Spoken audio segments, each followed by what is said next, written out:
At Starbound, we tell stories the human way, not with artificial voices or AI garbage. And what's HFY without humanity?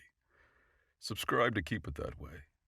I'm Daniel Pierce, and I'm going to be your narrator. Now, let's get into today's story. Quartermaster Corinne Sahel treated the gram as a divine constant. Mass was a sacred text, and she was its most devout interpreter. Her personal deployment kit spread across a gleaming plasteel workbench in the cavernous CNC Depot 12 testified to her faith. 3.4 grams, she muttered, holding up the plastic handle she had sawed off a synthetic protein slurry dispenser. She tossed it to the recycler chute. Excess. Liability. Her pack AI, a dry little voice she had named Scamp, chimed in from the console beside her. Analysis. The dispenser's housing shows microfractures. Maneuvers exceeding 3 Gs now risk a full slurry rupture. A rupture is an acceptable risk for a lighter utensil kit, Corinne countered and remained focused on her work. She respoiled a high-tensile microfilament, trimming 3 centimeters from the end. Our mission requires utility above comfort, Scamp. Affirmative. Mission parameters prioritize function. Miles of shelving rose into the station's artificially bright stratosphere, tended by loader drones and beings like her, the quiet, obsessive people who ensured the Coalition Naval Compact's fleets had enough bullets and breakfast bars. Here, everything had a place, a weight, a purpose, a logic that soothed her. The clang of heavy boots on the grated floor broke her focus. The sound conveyed authority of someone whose boot mass went unquestioned. 2 hulking Jorvik guards in the Admiral's guards' polished black and gold halted before her workbench. Their bodies, dense with hydrostatic armor, seemed to shrink the 20-meter-high ceiling. Quartermaster Corinne Sahel, the lead guard asked in a low, grinding guttural. Corinne finished securing her microfilament with a taut nod. That's what the manifest says. She gestured with her chin at the console. You're early for the sector audit. I'm still calibrating the load filters. The Jorvik's heavy brow ridges gave him a permanent scowl. He held out a flex screen, its projected text hanging like smoke in the hangar's ambient light. New orders, Quartermaster. Command has selected you for special duty. Corinne wiped her hands in her fatigues and took the screen. She scanned the official jargon. Directive 812. Combat Readiness Assessment. Asset Requisition. She skimmed past the preamble to the inventory list. Special duty? Let's hope this is an improvement over the misplaced crate of ceremonial plasma cannons. The paperwork on that last one took me a week. The second guard's voice vibrated in her bones. Your assignment is operational. Admiral Grava has personally requested your aptitude for resource management. She felt the warmth drain from her face. Admirals, especially Jorvik admirals, personally requested quartermasters only for unpleasant tasks. Grava, a traditionalist and supremacist, believed humans were only good for counting things. She scrolled down, her thumb moving faster. Then she reached the designation. Proving Grounds, Contestant Draft, Team Gamma 4. This is a mistake, she said, her voice flat. I'm a logistician, assigned to supply duties. I rate barely sufficient on my rifle qualification. Your new designation is Contestant Sahel, the first guard said, taking the flex screen back. The Admiral believes your unique skill set will be instructive. They gestured for her to follow. Corinne looked back at her workbench, at the beautiful, logical order of it all. In her half-packed deployment kit, every single gram fought for its right to inclusion. A guard nudged her forward. As they escorted her toward a waiting transport shuttle, she understood the trap closing around her. Admiral Grava wasn't just assigning her a new duty. He was engineering her public failure. He would drop a human logistician into a televised blood sport to prove a point about human frailty. He was setting her up to be the punchline of a galactic joke. Polished chrome boxed in the ready room. The reflective walls mirrored a Myceline, a Jacques, and Corinne herself, making the small space feel crowded with their shared apprehension. Corinne met her new team, the other components of this engineered failure. The first was a Myceline, his lower half a complex motel root system. Dozens of woody tendrils separated instruments from a medical kit, swabbing each one with an antiseptic cloth before laying it on a sterile field.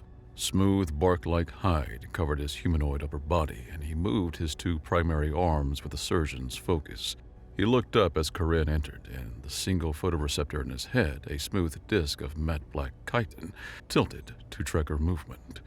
"I am Florin Hess," he said in a dry, formal rustle. "Designated team medic. My colleagues have appended the informal designation Root. You are Quartermaster Sahel." "Just Sahel," Corinne said, "and my quartermaster days are over, apparently." Florin's tendrils paused their work. "An interesting development. Your file notes an exceptional ability for master utility optimization. It also notes your combat effectiveness rating is minimal. I confess, balancing your potential obligation yield is proving difficult." "My what?" From the corner, a new voice rumbled. "He's calculating your worth, whether you're a good investment." The team's third member, an immense Jacques, stooped to enter the room. He was a 2.5-meter giant of fibrous muscle under a hide-like scarred ancient timber. He walked with a heavy, certain tread that made the deck plates hum. A web of old scars crisscrossed his hide. He calibrated the sight on a heavy pulse rifle, making tiny, certain adjustments with his large, powerful hands. "Bark," he said by way of introduction. He kept his focus on his weapon. "Corinne Sahel." Florin's root tendrils resumed their work. "Bark is the sole survivor of his previous unit. An equipment malfunctioned during a skirmish on Pyre 5, substandard power cells provided by a corrupt quartermaster." Bark grunted, affirming the story. He assessed her with a single glance from his deep-set eyes. Great. The team's muscle already had a reason to hate her on principle. Before she could smooth that over, a door hissed open and a slick-looking HISAR liaison entered, all shifting scales in an unnervingly wide smile. A floating broadcast drone followed him and immediately focused on them. "Team Gamma 4, welcome to the Proving Grounds," the liaison chirped, his voice a smooth, polished monotone. "I'm your media guide, Gloss. Just a few housekeeping notes before the fun begins. Remember to vocalize your strategic intentions for our audience, maintain a clear profile for the broadcast drones, and most importantly, project valor at all times. Ratings thrive on valor." He handed them each a console. "This contains the full rulebook, a list of potential environmental hazards, and the initial equipment manifest. Good luck, contestants. Make the compact proud." He vanished as abruptly as he had appeared. The drone lingered for a moment, its red optical sensor glowing before humming away. The life support system hummed in the silence. "Well," Corinne said, "I feel thoroughly inspired." Florin was already scanning the console, one of his smaller tendrils scrolling rapidly through the text. The smooth bark of his face creased around his optical organ. "This is suboptimal," he announced. "How suboptimal?" Corinne asked, pulling up her own file. "Based on the projected biomes, the listed equipment deficiencies, and the performance of previous teams with similar composite skill sets," Florin said, his voice a clinical monotone, "the data projects a catastrophic failure for us within the first day shift." Corinne looked over at Bark. The giant finished with his rifle. He met her gaze and gave a single slow nod. He grunted. Sounds about right."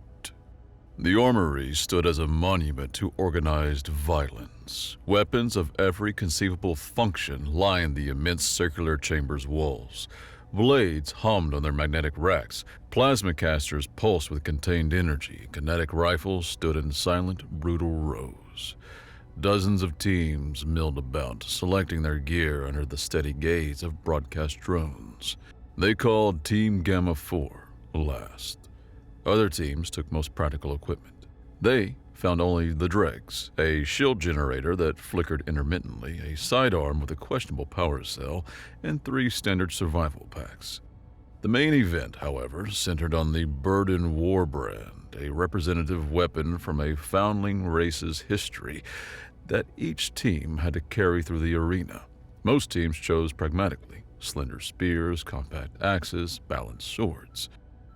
As they stepped forward, a massive hollow display flickered to life, filling the space above them with Admiral Grava's stone-carved face. He spoke, his voice booming through the armory, a concussive force that made the weapons on the racks vibrate. Contestants of the Proving Grounds, you stand here today to test your mettle, to forge bonds in the crucible of an honorable combat, to demonstrate the strength of our coalition naval compact. The speech was theater, aimed at millions of viewers watching the broadcast. Grava swept the room with his gaze, but Corinne knew his focus, and the primary broadcast feed's focus was on them. He gestured to the last remaining platform. On it rested a single weapon. The weapon resembled a slab of ornate blackened metal more than a sword, 2 meters long and as wide as a man's torso. Intricate carvings swirled across its surface, and a faint shimmer clung to its edges, the telltale sign of a localized mass amplifier, the warbrand of Jorvik Prime. Each warbrand represents the history and the might of its people, Grava thundered. This final blade is a symbol of my own heritage. We forged it in the crushing gravity of our home world, a testament to the Jorvik ideal. We measure true worth in strength. We calibrated its mass amplifier to replicate the feel of our home, a true test of a warrior's spirit. The distortion field is so powerful it generates its own gravity, pulling on light and plasma. The broadcast drone zoomed in, capturing their team in the same frame as the monstrous weapon. Grava locked his holographic gaze onto Corinne's camera feed. A flicker of cruel satisfaction crossed his features. That weapon is beyond the strength of any human. The words settled in the armory's quiet, a direct public challenge, a sentence. He had engineered this moment, this perfect televised humiliation, handing her a problem that only brute force could solve, a solution she could never provide. Stillness settled on the harmony, broken only by the broadcast drone's hum. Bark stepped forward, his silence a statement of intent.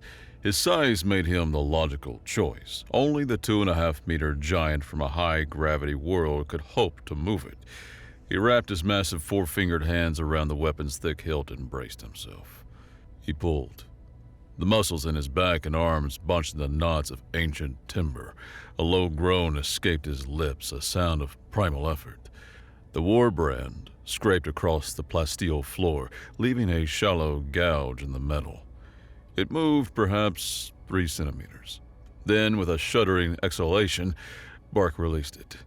It fell back onto its stand with a deafening clang that echoed through the chamber. He shook his hands, his knuckles raw. The amplifier. The mass is unbalanced. They focused it all at the tip. A fool's errand.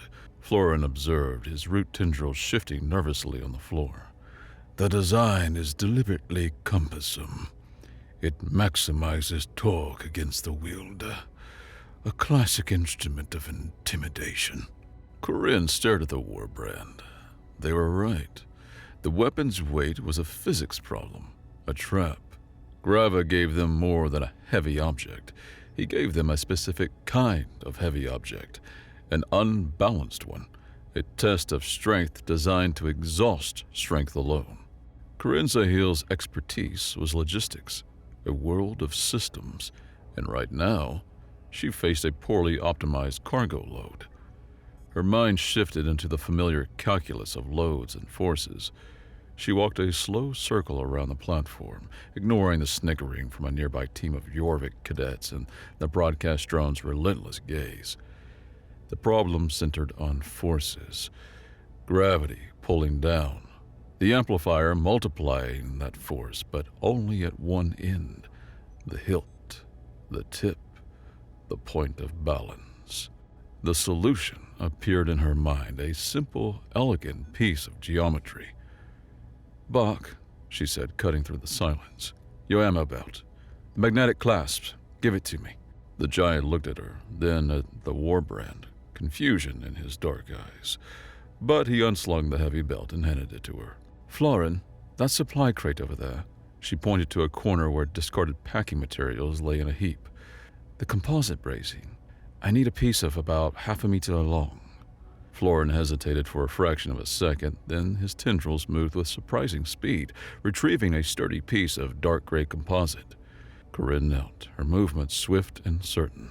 She looped the ammo belt around the warbrand, just behind the ornate crossguard, securing it with the magnetic clasp. She slid the composite brace under the weapon's massive blade, about a third of the way down from the hilt.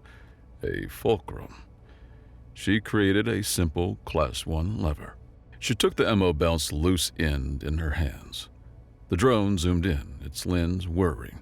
Gravis' face on the holo display showed only smug satisfaction. He thought he was watching a final, desperate act of foolishness.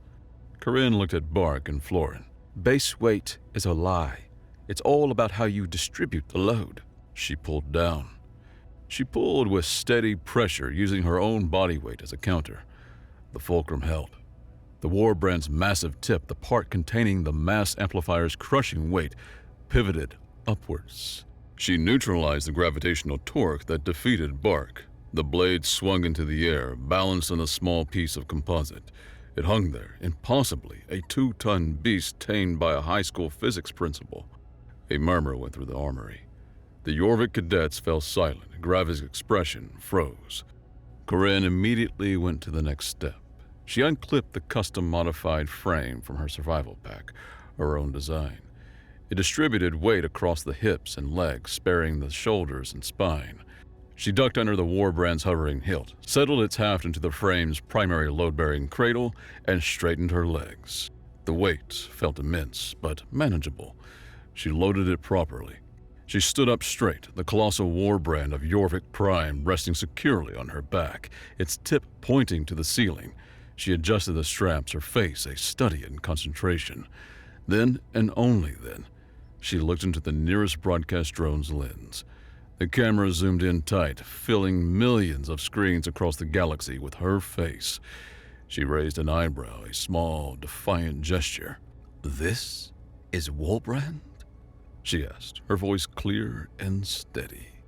On the main feed, Admiral Grava clenched his jaw so tight a muscle jumped. An aide leaned in and whispered something to him. The broadcast feed from the armory cut to a commercial for Jorvik brand military hardware. The drop was a gut-wrenching lurch into a wall of heat and humidity.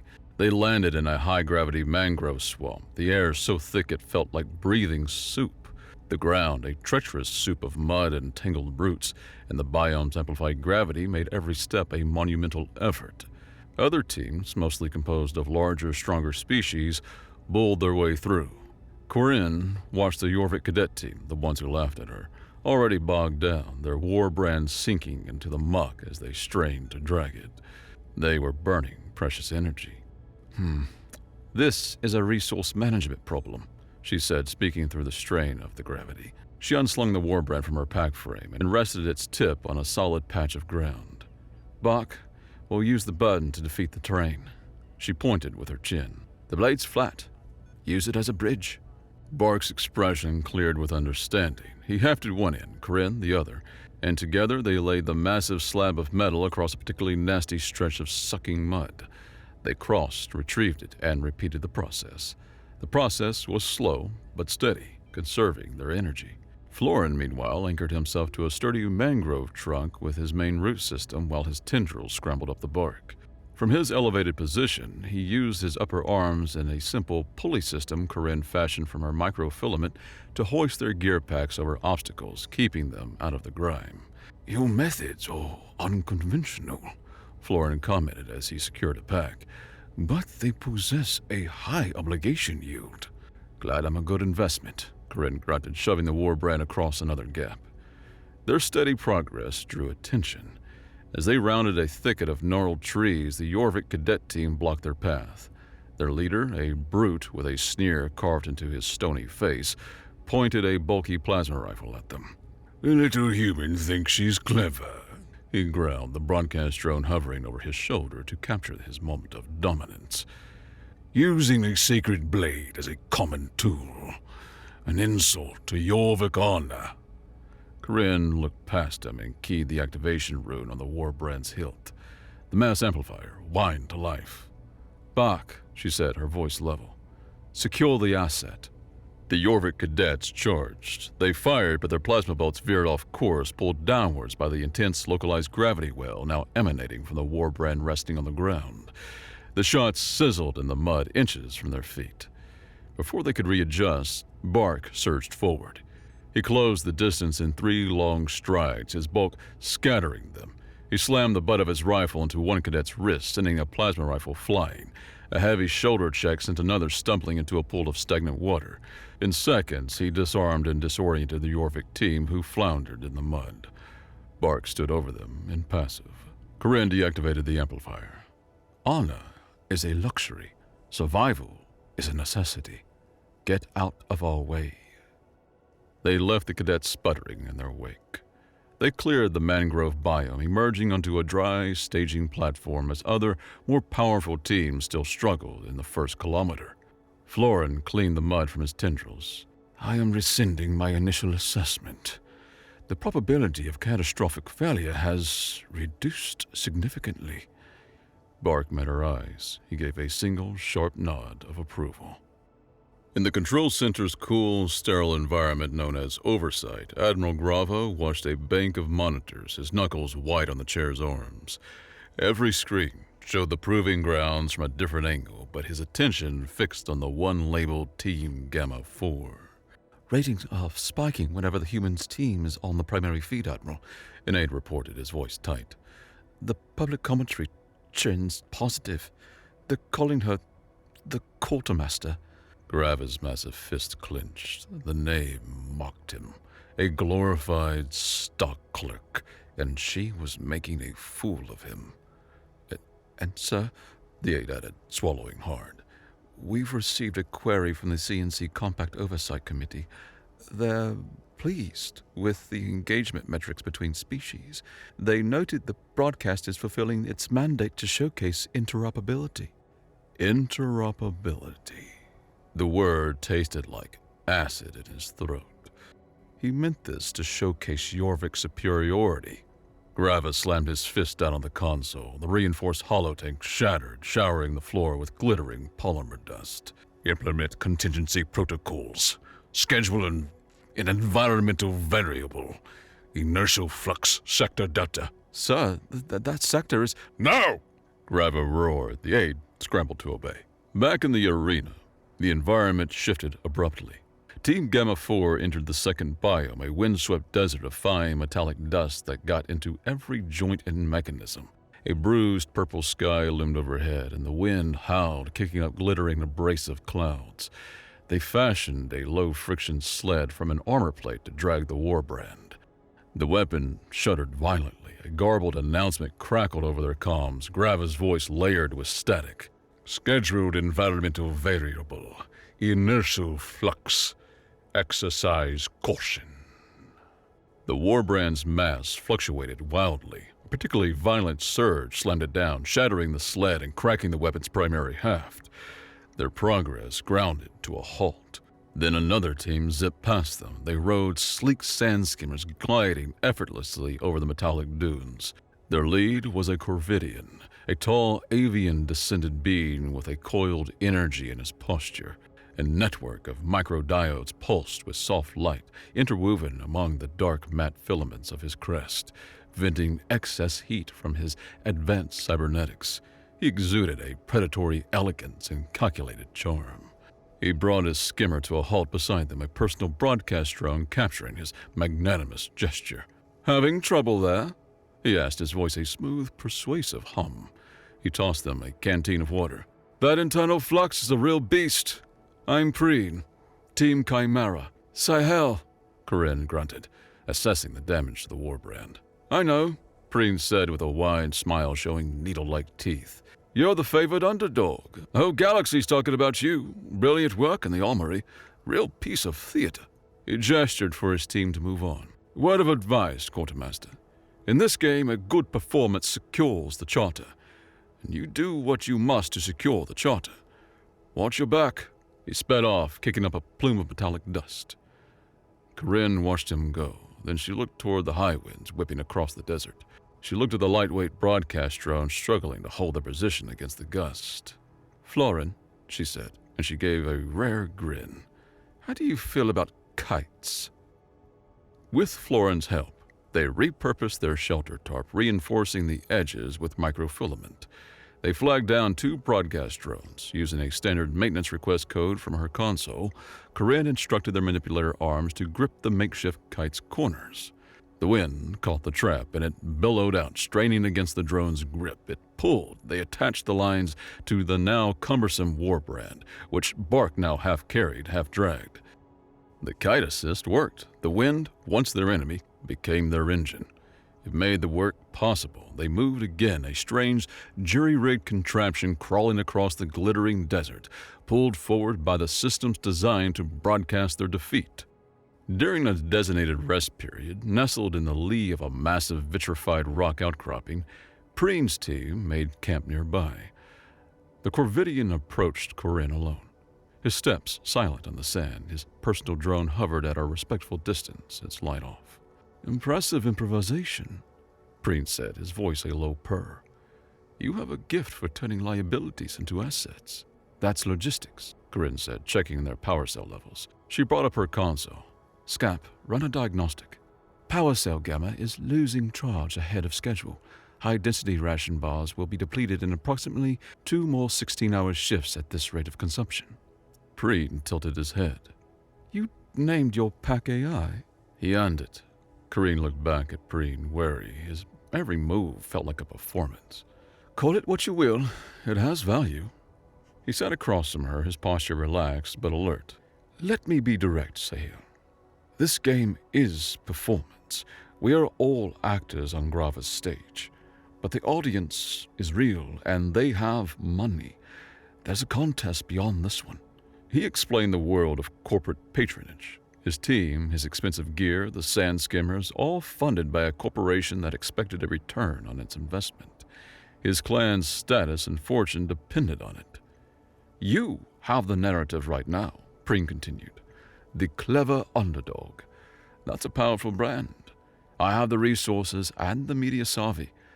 I propose a temporary alliance, a joint broadcast. We help each other through the next few biomes, mutually beneficial." The offer tempted her. Strategically, it made sense. Yet she tensed at his smooth, transactional worldview. "I'll think about it," she said. When he had gone, Florin approached her, his root tendrils silently testing the vitrified ground. "A word of caution, Sahil. I've been monitoring the Interteam Comms chatter. Preen's ledger of obligations is a complex instrument. He has extended the same promised outcome to 3 other teams, spreading his obligations thinly. He's hedging his bets," Corinne murmured. "Indeed," Florin said. "An alliance with him is an asset with a high probability of deprecation." Corinne looked out at the glittering desert. Florin's logic was sound. But in the proving grounds, you took the assets you could get. She would accept the risk. The next biome presented a disorienting nightmare, a zero-gravity maze of fused silica and tangled conduits. The walls were semi-transparent, creating a confusing funhouse effect of reflections and distorted views. With gravity absent, movement became a constant challenge of controlled thrust and careful navigation. For most teams, their war brands became catastrophic hazards, their mass and inertia sending them careening into walls. For Corinne, this was a familiar environment. Basic zero-G maneuvering was standard CNC recruit training. "Treat it as another cargo problem," she explained to her team over their private comms. "The war brand can be our anchor and our engine." She showed them how. She had switched the mass amplifier from attract to repel, turning the blade into an improvised thruster. An aimed pulse pushed them off a surface, conserving their limited thruster fuel. When they needed to stop, a quick flick to attract made the warbrand a temporary anchor, its localized gravity field drawing them toward a wall. Corinne took the lead, plotting their course and firing the repulsor. Bark, his mass a stable center, used his powerful limbs to absorb any excess momentum. Florin braced them against the walls with his tendrils, pointing out the clearest path through the labyrinth. They outpaced every other team. In oversight, Gravo watched their progress, his knuckles white as he gripped the arms of his command chair. The metal groaned under the pressure. She exhibited superiority in his own arena. He would end it. Preen's message came through in their private channel, his tone friendly and conspiratorial. Found something for you, Sahel. Hidden supply cache. Power cells, med packs, the works, grid 4 Gamma 9. My gift to all Alliance. Good luck. The location, an abandoned power conduit network, formed a dark, silent tunnel off the main maze. Fresh power cells provided an irresistible lure. This is likely a trap, Florin cautioned, his voice echoing slightly in the narrow space. I've calculated the risk, Corinne replied through a knot of unease tightened in her gut. Preen needs us for the ratings. Betraying us now would be illogical. They entered the conduit. Cold, still air met them. At the far end, the cache's green status light shone like a welcoming beacon in the darkness. They were halfway down the 50-meter tunnel when the lights flared on. Automated defense turrets unfolded from hidden alcoves in the walls and ceiling. Red targeting lasers painted their bodies. Grava set an ambush. Preen led them right into it. Before the first shot rang out, a hollow projector flickered to life on the wall beside them. Preen's image appeared, crisp and clear. He wore new gear, emblazoned with the logo of a major Jorvik arms manufacturer. His expression appeared somber. Corinne, I am truly sorry it had to be this way, he said. The charter with the Jorvik Arms Guild was too lucrative to refuse. They required a live fire demonstration of their new defensive systems. It's just business. You understand.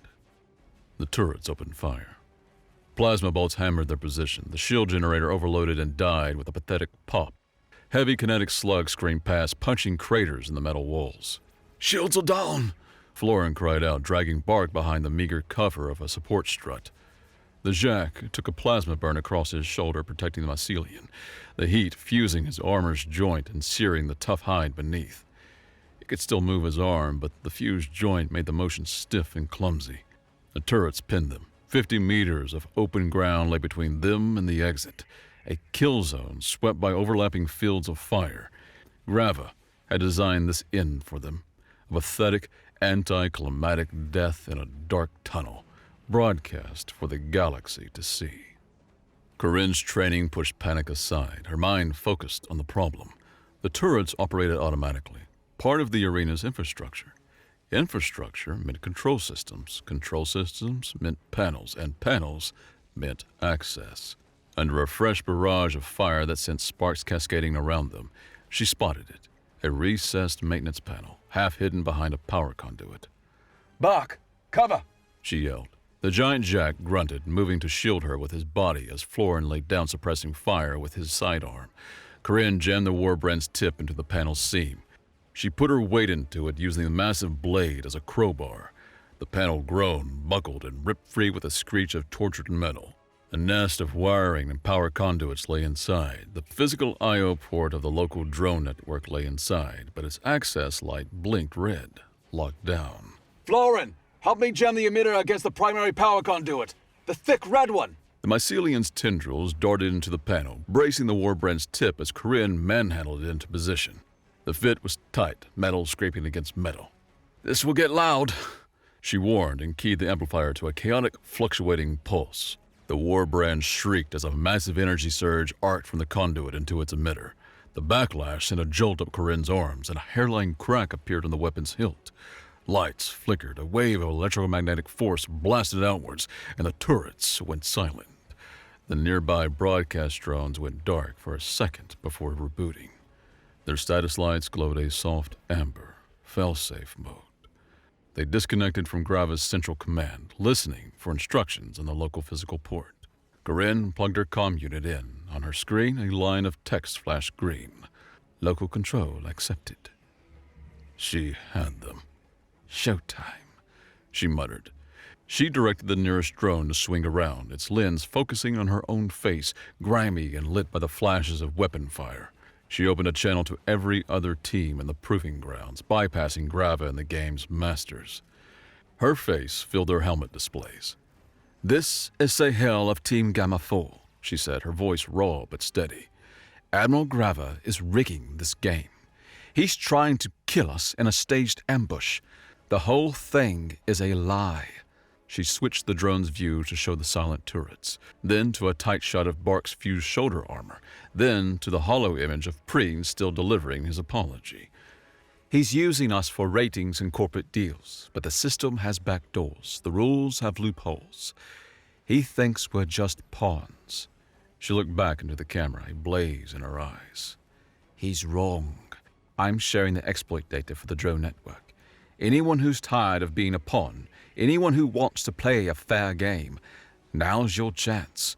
Help us, and I'll show you how to fight back." She hit send, unleashing the broadcast as a pirate signal hijacking the official feed, an act of open rebellion against the man who ran the show. For a moment, only the hum of falling electronics filled the air. Then a new icon blinked to life on Corinne's comm display, a private message.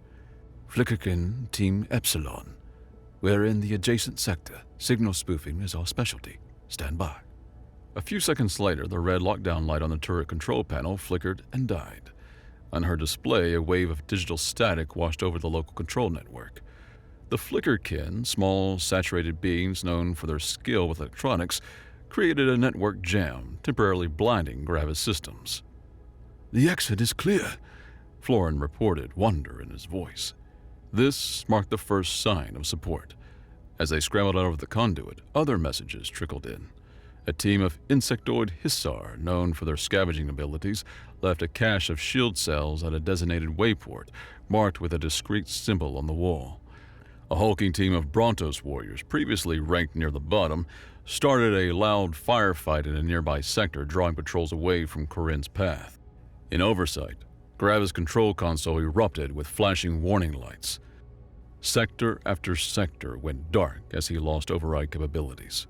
"Sir, public sentiment is turning," his aide stammered, holding up a console showing a flood of positive messages for the pirate broadcast.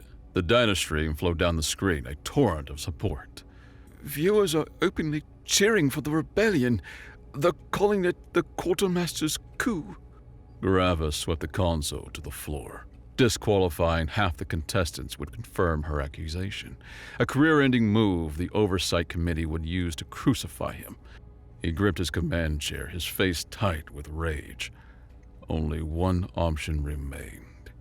He would isolate the human, corner her, and crush her in a final, brutal display of power that everyone would understand. He would commit to the final gambit. They found shelter in a hidden surface cave, a pocket of quiet amidst the arena's chaos. The cool air smelled of damp rock and old metal. Florin worked on Bark's shoulder, his tendrils applying a regenerative balm with a gentle touch. A current of fierce determination ran through the team.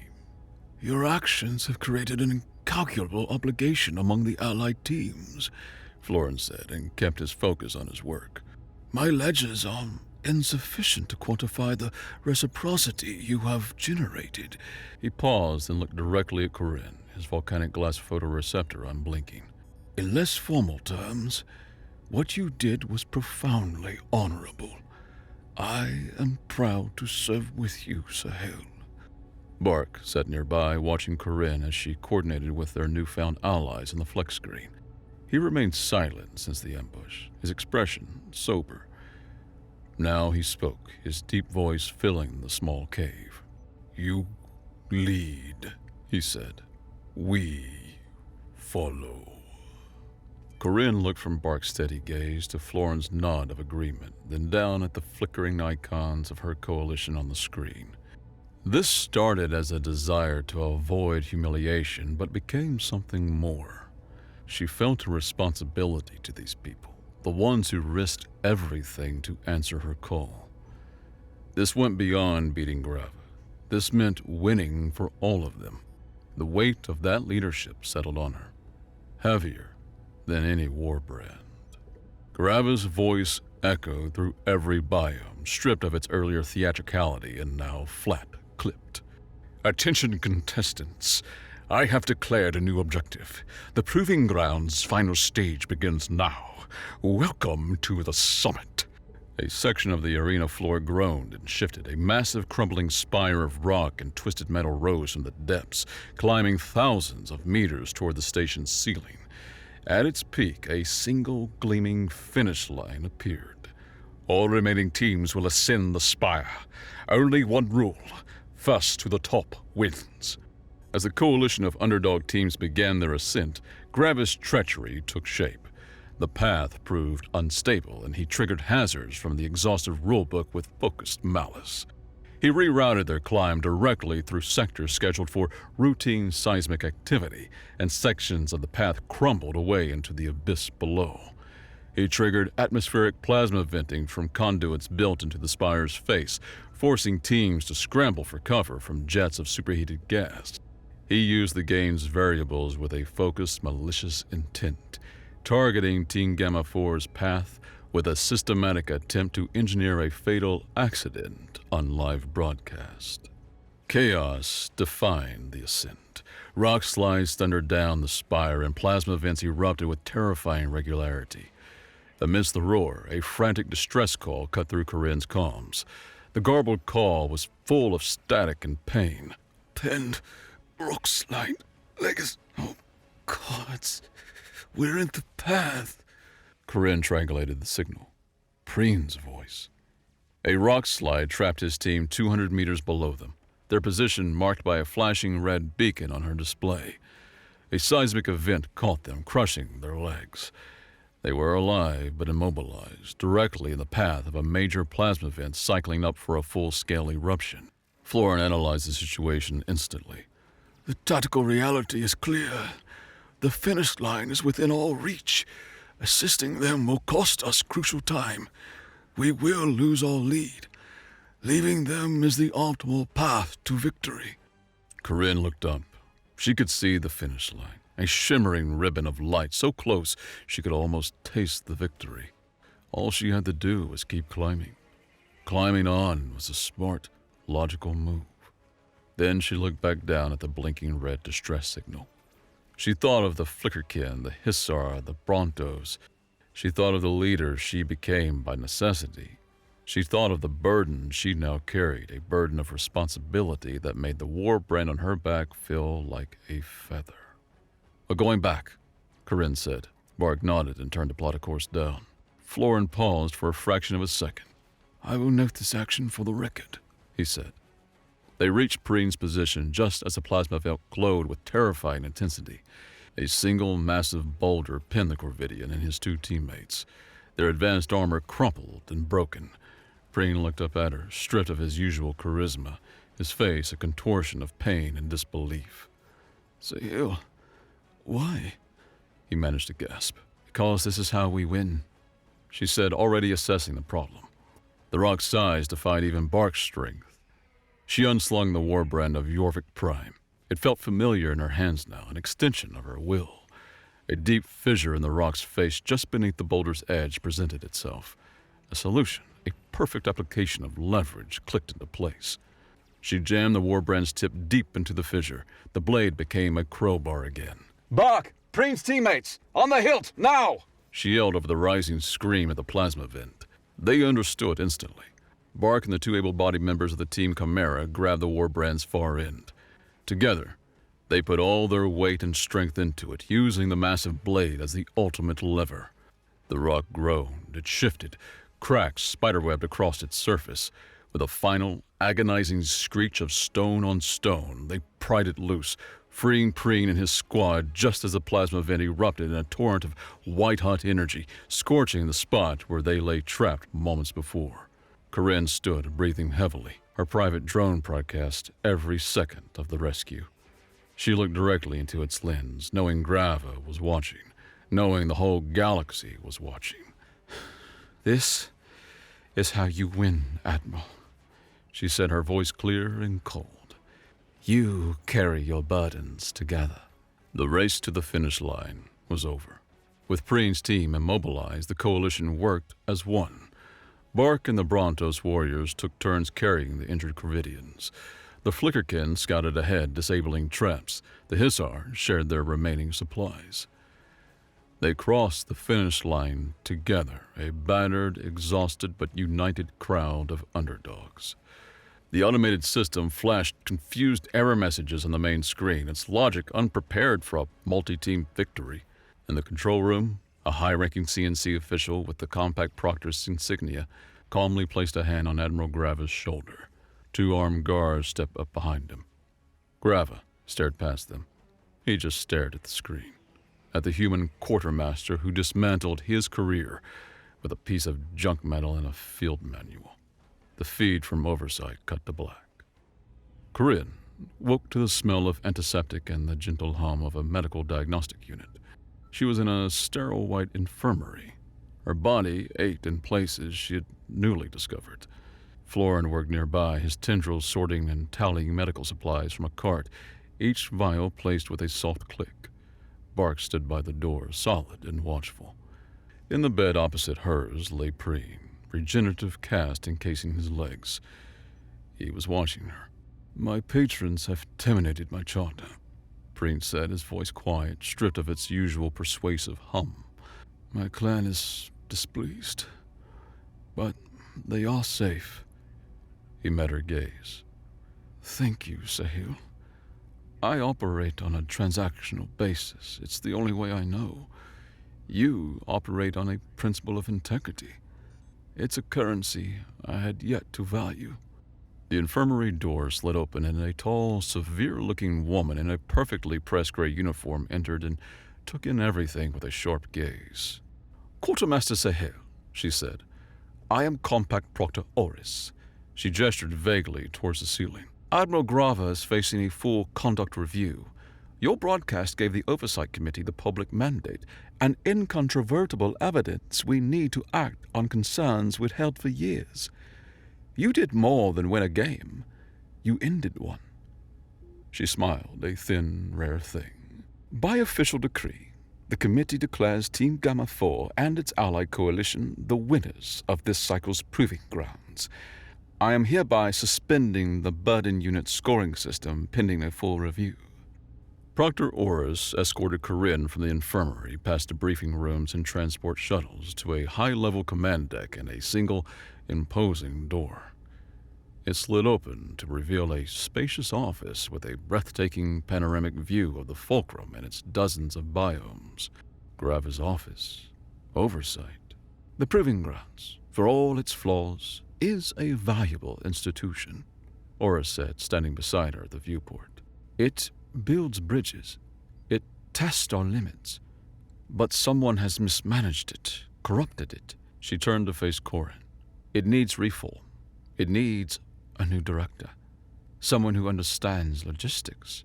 Someone who understands its flaws from the inside out. Someone the public trusts to make it fair. Corinne stared at her. "You've got to be joking." "I am completely serious," Oris replied. "The job is yours, if you want it." Corinne thought of her quiet depot, the logical simplicity of her old life. She wanted only to go back to it. But then she looked out at the sprawling arenas below, at the places of manufactured suffering and televised glory. She thought of Florin, Bark, and all the others who trusted her. She would see it through and ensure another Grava could not rise. "I'll do it," she said. "On two conditions," Oris raised an eyebrow. "Florin gets his prestigious medical posting and senior research position on the CNC flagship, the Indomitable." "Done," Oris said instantly. "And Bark becomes my new head of security for the Proving Grounds." "Also done," Oris agreed. "We've already vetted and approved him." Corinne took a deep breath. She survived. She won. And her reward was the biggest, most complicated, most frustrating logistical challenge in the galaxy. She walked over to the director's chair, the massive throne-like seat Grava had occupied. The Yorvik design looked ostentatious and oversized. She sat down. The material was cold against her back. She looked out at the world she now commanded, a system she had to fix, a burden she had to carry. She let out a long, slow breath. Her work was just beginning.